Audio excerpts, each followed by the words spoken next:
इंसान की ज़िंदगी में बस एक ही गम होना चाहिए, लेकिन हमने आजकल बहुत सारे गम पाले हुए हैं। इसका गम, उसका गम, ये गम, वो गम।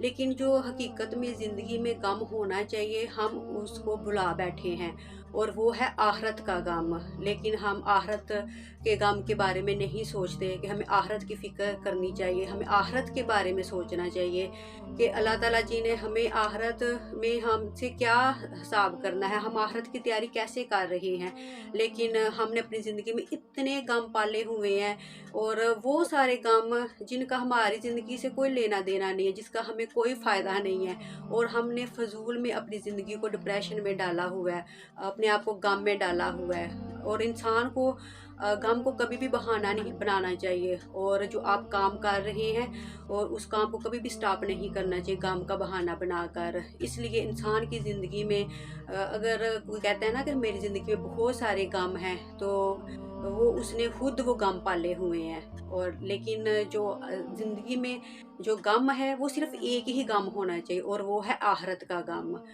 जिसके बारे में हम बिल्कुल भी नहीं सोचते और हम बिल्कुल भी फिक्र नहीं करते। अगर हमारी ज़िंदगी में अगर इधर उधर के गम हैं और फालतू गम है, तो उन सारे गम्स को आप लोग ख़त्म कर दें अपनी ज़िंदगी से। और सिर्फ अगर आप लोगों ने एक ही गम पाल लिया ना अपनी ज़िंदगी में, और वो आखिरत का, तो इंशाल्लाह आप इस दुनिया और आखिरत दोनों में कामयाब होंगे इंशाल्लाह।